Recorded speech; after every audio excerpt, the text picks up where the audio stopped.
نبی کریم علیه السلام فرمایي که چا د الله په خاطر دش غیر محرم اجنبي و بیگانه ښځو ته نه کتل او غیر محرم عکسو تصویرو ډرامو سریالو ته نه کتل د عبادت خوند به پیدا کړي. نن تاسې فکر وکړئ پر 3:30 بجې موږ تاسې اکثره وخت ویش لټ پر لټ واوره راواړه، الله پاک د تهجد د توفیق نه ورکوي ځکه چې الله د عبادت خوند ځینې اخیستی.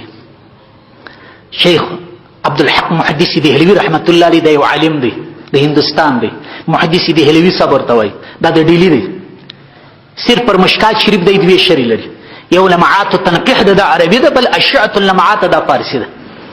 د په خپل کتاب کې را نقل کړی دی چې په ډیلی کې یو وخت وچکلی رااله، وچکلی شراله، خلک پازاب سول، حیوانات هلاک سول، کشتونه وچ سول، خلک پازاب سول د وچکلی سره. نو بیا علماو ته راټول سول، هر وخت مشکلات خلک علماو سره شریکي چې دا خو ستاسې وظیفه ده، پر ملک وچکلي راغلی ده، د خدای په خاطر یو کار وکړي. نو علماو اعلان وکړي د هغه ځای په اصطلاح د هغه ځای په اتفاق سره ټوله خلک راووتل، وایي دشته د استسقا دپاره. نو هغه و چې استسقا وسول تر ماپښینه پورې، د ماپښین څخه تر مازدیګره پورې انتظار دی. د استسقا وروسته د دعا د قبولیت اثرات نه معلومیږي. داسې استسقا یې پخوا کېدلې، دا خو استسقا الله شاهد دی، زه د دغه ځای درته وایم چې یو 2 کاله مخکې چې موږ کله حج ته ولاړو په سعودي عرب کې، 2 کاله مخکې کیسه ده، هم داسې وچکلي موږ خو نه پوهېدلو دول وچکلي ده، وچکلي د ولوس راځي وچکلي ده، نو سبا استسقا کېږي. نو پر 8 بجې موږ هم رالو حرم شریف ته مکه مکرمه کې د استسقا لمانځه ته رالو. دا قبولیت تر شیم د بزرګانو لیکلي دي چې وخت داسې استسقاوي کېدلې چې څنګه به استسقا وسول فورا به د باران شورهار شو. دا یو ور موږ په دیده ولیدل. نو پر 8 بجې باندې رالو حرم شریف کې، د حرم شریف چې کوم امام والله علما غره مختصو استسقا وسول، ته باور وکړه موږ د حرم شریف څخه نه یوتلی شورهار سو دوباره. دا په خپل دي ده. نو مولانا عبدالحق محدث دهلوي رحمت الله علیه فرمایي چې دعاوی وسول، استسقا وسول، د قبولیت اثر نه معلومیږي، نه وریسته نه شیسته. نو هغه دي چې خلک اوس مخ پر تلو دي کورو ته، که ګوري چې یو ځوان دی پر اوښ باندې یو سیاست سپره کړې ده را روان دی، وایي چې نږدې راورسېدي راوګرځي څه کیسه ده، څه پېښه ده. هغه له ساره یې چې دلته الله پاک ته دعاوې خواستونه ژړاوې کړو لکه زموږ د افغانستان ده چې 40 کاله الله ته ژاړو حالات نه بدلېږي. والله اعلم چې په دې کې به کوم حکمت دی، د الله پاک به په دې فیصلو کې بیا کوم حکمتونه. نو مشکل دار چې تر مازدیګر دی تر اوسه دعاوې وسولې، د دعا اثرات نه دي، یعنی د قبولیت اثرات نه دي ښکاره سي. وایي دې ځوانو صبر وکړي. نو وشې لیرې درولې والته وایي ورغې خپلې وش اسپر شی چې هغه سپرلي ته ورغې، هلته یو ګړی دا ښځې سره اخته سو، په اصطلاح ښځې تر پلو نیولې ده، دعا یې وکړلې، دا خوا راغله. څنګه چې دا دعا وکړل چې موږ ته رارسېدي، وایي ورېځ راله شورهار سو د باران. نو هغه علما چې هلته هغه پوه سول په دې سړي باندې. نو خلک سره ولاړه باران تېز سوی. نو بیا هغه ځوان راوغوښتي چې تا څنګه ترتیب جوړ کېدل؟ دلته چابک رالې زموږ سره پوښتنه وکړي چې دلته څه کیسه. بیا ولاړې هلته دا ښځې سره مصروفه سولې، هغه یې د پوړنې تر کونج نیولې او څه مشکل و. وایي ده وویل چې دغه ښځه چې ویني پر دې اوښ یا پر دې آس پر هر شي چې بولې دا زما مور ده، زه خپل مور پېژنم. د څه وخته چې زه په شوبت پوه سم، زما مور د عفت پاکلمني د حیا ژوند اختیار کړی دی. دلته چې دا ستاسې مشکل ته ما وکتل، زه ولاړم د خپلې مور بغل ته ودرېدلم او د خپل مور پلو مې ټینګ کړي، الله ته مې خواش پیش کړي چې یا الله زما مور خو زه پېژنم، یا الله ته په دې باندې عالم یې چې زما مور پاکلمني او عفیفه ښځه ده، یا الله د دې د عفت او پاکلمني په خاطر پر دې قوم ورحمېږه. تاسې وینئ د باران شورهار دی، سهل دی. نو زه درته وایم چې نیکان د نیکو ښځو څه پیدا کېږي، علما صالحین بزرگان د نیکانو ښځې څه پیدا کېږي چې ښځې نیکانې شي، د ښځې په نیکۍ خاوند سمیږي. نو د الله په خاطر یې څه تقوا رژبندۍ کو، عفت پاکلمني. زموږ تاسې بعضې ښځې خطاوزي دي، ستر و پرده نه کوي. ستر و پرده فرض ده، تارک د فرضو ګناهکار دی، د کبیرې ګناه مرتکب دی. نو دا بعضې شیان باید مراد شي. انشاءالله بیا به آهسته آهسته چې مخ ته ځو، بیا به کارونه سمیږي او بیا به ټولنه پرمختګ کوي. دا هر مریضي چې مراواخلي موږ تر بیخه پکښې نیږي. حدیث شریف ما ته چې د مخکې ذکر کې نبی کریم علیه السلام فرمایي چیرې ولاړه 3 من امتي، بلکې نه در هغه حدیث په دې خواته راځم چې د حیا او عفت او پاکلمنۍ مشکل جوړ سو، یعنی خلک فسق په جوړ ته راووتل، بیا پر دې دنیا مې عزت نه دی خوندي. تاسې وینئ څونه د ښځو سره بې باکۍ وس کېږي او څونه د ښځو توهین کېږي او څونه د ښځو بې عزتي کېږي، حتی تر داسې اندازې پورې چې انسان فاسق ګرځي، په بې حیایي سره انسان فاسق ګرځي. مقاصد حسنه یو کتاب په هغه کې لیکلي دي چې د 2 کسانو غیبت روا دی. غیبت دی که نه دی؟ کبیره ګناه ده. یو د هغه کسانو څخه چې غیبت یې روا دی چې ما او تا باس پکښې وکړو، یو د هغوی څخه الامام الجائر، د ملک او د دولت هغه رئیس جمهور، د ملک هغه رئیس جمهور چې ظالم وي و دې خپل عوامو ته و دې خپل رعیت ته حق نه ورکوي، برعکس ظلم باندې کوي. د ظالم امام، د ظالم پاچا غیبت روا دی. والفاسق المعلن بفسقه، هغه فاسق انسان چې په دې خپل ګناه باندې اعلان کوي، دا خپل ګناه خلکو ته ورښيي زه په دې ګناه کې دایم مبتلا یم، دا داسې فاسق شخص غیبت هم شرعاً روا دی. نو هغه ښځې چې عفت و پاکلمني د لاسه ورکړې، د ستر حجاب یې د لاسه ورکړې دي، دا تاریکات فرض ولې یعنی فرض عمل یې پرېښود، په دې سره دوی فاسقې ګرځي، بې غیبت هم روا کړي. ګوره دا د دې دنیا بې عزتي ده.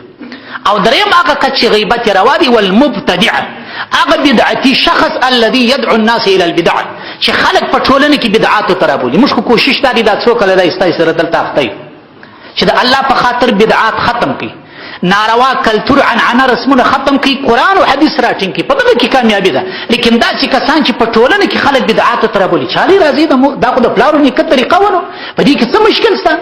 موږ ټول پلرونو نیکهګان پر دغه را روان دي. دا داسې مبتدع بدعتي شخص غیبت هم شرعاً روا دی. نو په دې دنیا کې لا غي څه عزت ته بینه دي.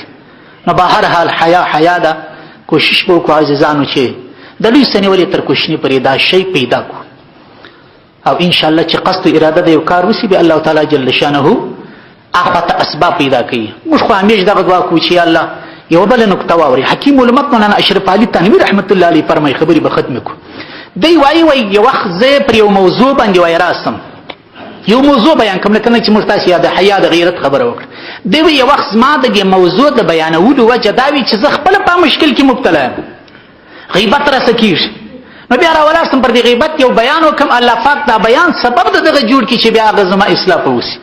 نو حالات ته چې ګورم موږ په دې شانو مبتلا یو، شذ تزموس ته قتل کیږي او تصویرات را سره قتل کیږي او دغه ټلیفونان تر سره قتل کیږي، اول تر اخر یعنی خواصم بازي بدی کې مبتلا دي. نو الله دې وکړي چې دا بیان زموږ تاسو د ټولو د اصلاح سبب وګرځي. مهم شی اراده د تبلیغي حضرات نه وای تاسو اراده یو کار ته وکړي، اسباب الله پاک پیدا کړي. دا چې موږ تاسو اراده نه کوو، پرسته غوړ مو اوري د تر چپا غوړ مو ایست دم لاس بلانن شو ورغړي به رحمتي کیا. مهمه اراده ده چې یا الله زموږ اراده ده، کوشش وکړو چې حیا پیدا کو، ستر حجاب ژوندۍ کو، او دا خرافات د کورو سو ګرځو چې لوی ناصر زموږ تاسو په کورو کې ټي وي او تلویزیون دي. دا شی ما شومان خرابي، شذي خرابي، ستا اولادونه خرابي. ما ته ټول چې خلک شکایت کوي چې یو زوی می افلاطون دی، بل زوی می فرعون دی، بل زوی می شداد دی، پر مسلمانانو باندې د کفارو نمانی شي. دا دغه کلتور دی، دغه تعلیم دی، دغه. نو مشکل داري چې دغه ګناهونه چې ټولنې ته راځي دا بیا مشتاسي د خوشحالۍ څخه خلاصي. ما مخکې درته ویله چې داسې کسان چې ټولنې ته فحشا راوړي، ټولنې ته نارواوې راوړي، دیو کسانو ته الله پاک په دې دنیا کې هم سزا ورکوي. ما مخکې جواب هغه سوال نه کوي جواب چې کومه د الله پاک سزا یې ورکړي دي، لیکن علما ولیکلي چې په سزا او ستاسو سر نه خلاصېږي. کوم کسان چې ګناهونه کوي الله د هغوی د عمر برکت ختموي. په عمر کې برکت نه وي. څنګه په عمر کې برکت نشته؟ 80 کال عمر الله ورته ټاکلی 50 کال شي. دا یو تفسیر دی. او د عمر د کمیدو یو تفسیر داري چې عمر یې 80 کال، لیکن د 40 کلنۍ څخه تر 80 کلنۍ تر دې په مریضي اخته دي. د شل قسمه خوراکو څخه پرهیز دی. دا د عمر به برکتی ده. د عمر به برکتی دي تر وای چې 90 کال زری د شل کلنۍ څخه تر 90 کال عمر ولرم چې اسانه نه پریزانه خورم د دې څه ژوند. نو دا ګناهونه، دا منهیات منکرات چې په ټولنه کې کیږي، یا زکوم یا زما شری مرته ګورم ځغن ورته کوم، دا زموږ تاسو په عمرو کې به برکت راوړي. سال راګړي دا وسوګر په دنیا کې به داسې ملک وي د حالات به لکه زما وستا. او بیا درته سوال پر کیږي چې ولنو په دنیا کې ګرځو ګناهکار دي، تا الله پاک ته به غټ لاس ور کړی دي. زموږ تاسو د دغه خاوري او ملک خلک په دینداری کې په ټوله نړۍ کې پر چاتن نه یشتي، په ټول حتی پر عربو زموږ خلک تن نه یشتي چې موږ خپل کلتور عنعنه اسلام او د اسلام څه احکام دي تر جهاد مقدسه پوری موږ ژوندۍ ساتلې دي. نو څوري چې ته الله ته د نږدېکت لاس ور کړی دی، الله ته د دوستۍ لاس ور کړی دی، دا غون الله پاک پر معمولی شي خپکیش. متل ما اوریدلې دی وای ګیله د خپل سکیش. ډیر خلک دی فردا بازار کې خوش کتر توګي ځینې تیر سي مشکل نشته، لیکن هغه نږدې انډیوال چې یو معمولی چمو کې ما میاشتې اوس نو صدر ته بیا ستړي سره خبري مشکلات بیا جوړي. به هر حال الله پاک د عمل توفیق را نصیب کړي. واخر دعوانا الحمد لله رب العالمين والعاقبة للمتقين والصلاة والسلام على رسوله محمد وآله وصحبه أجمعين. ربنا تقبل منا إنك أنت السميع العليم وتب علينا إنك أنت التواب الرحيم. یا الله پر کړو شو خبرو د عمل توفیق را نصیب کړي. الهي د ایمان څه چې اجزاوي دي الله د ټولو د ژوند کولو توفیق را نصیب کړي. خدای حیادار او بعفت او پاک لمنی مو جوړ کړي. الهي غیرت را نصیب کړي، حیا او عفت را نصیب کړي. الهي په دې ټولنه کې د اول څخه تر اخره پورې یا الله ټول غیرتمن او حیادار او بعفت او پاک لمنی جوړ کړي. الهي دا ملک او دا خاور د مسلمانانو د خدای د مسلمانانو اخلاق را پکښ پیدا کړي. الهي د رزیل اخلاق څخه د اجتناب توفیق را نصیب کړي. خدای محمود او شایسته اخلاق او آداب را نصیب کړي. پروردگار په صحیح معنا مسلمانان جوړ کړي. الهي اعضاء مرا مسلمانان کړي. الهي زړه مرا مسلمان کړي. کردار او اخلاق مرا مسلمانان کړي. الهي د شهدا او شهادتونو مقبول کړي. د مجاهدین او مجاهد قبول کړي. زخمیان او ټپیان او مریضانو ته الله پر کورو شفاخانو باندې شفای کامل عاجله ور نصیب کړي. الهي کونډیانو یتیمانو ته صبر او زغم ور نصیب کړي. پروردگار هر مشکل ضرورت چې لري الله د خپل غیب د خزانو څخه ور پوره کړي. الهي کوم کسان چې بنديان دي الله د بنده را خلاص کړي. کوم کسان چې مسافرین دي په حلال روزي پسې پروا تعلیم پسې الله سفر به خطر کړي. کوم کسان چې په دې مجلس کې پریشان حال دي غمونو پریشان ولي الهي مشکلات حل کړي. یو کس د دعا درخواست کړي د سترګو مریض می الله شفای کامل عاجله ور نصیب کړي. الهي کوم کسان چې د خپل کورو وطنو صدري بدر مسافر دي مهاجر دي خدای په خیر او عافیت یې بوزي. الهي په خیر او عافیت یې واپس کړي. الهي د نړۍ فساد په ټوله دنیا کې چې په نام مسلمان وسایه کې الله د دوی په شمول زموږ په شمول ټول د منکراتو څخه راوګرځي. خصوصا په دې خاور کې چې کوم اور بل دی الله دا بل اور مړ کې مولا. ای الله غان زمان خوراولي چې په دې خاور کې امن او سکون او الفت او محبت او اتحاد او اتفاق وي. یا الله کفار او مشرکین چې زموږ په مابین کې د بیلتون لاسونه یو خدای د لاسونه غټ پرې کې. الهي په دې اور باندې وردی هم کباب کې پروردگار په دې اور باندې دوی خبر کې الله چې نور د مسلمانانو څخه خلاص واخلي. روا او جائز خواستونه مقبول مقبول وګرځي.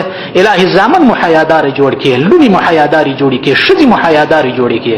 الهي دا ټولنه حیا او عفت پاک لمنې جوړ کې. خدای د خپل مشرانو د احترام توفیق را نصیب کې. الهي پر خپل کشرانو د رحم شفقت توفیق را نصیب کې. د دینی مراکز او مساجد او مدارس حفاظت وکړي. خدای د دې ملک او د دې خاورې د دې وطن حفاظت وکړي. د هر آفت او مصیبت او تکلیف سي الله په مستقبل کې راوساتي. وصلى الله تعالى على سيدنا ومولانا محمد وآله وصحبه أجمعين آمين.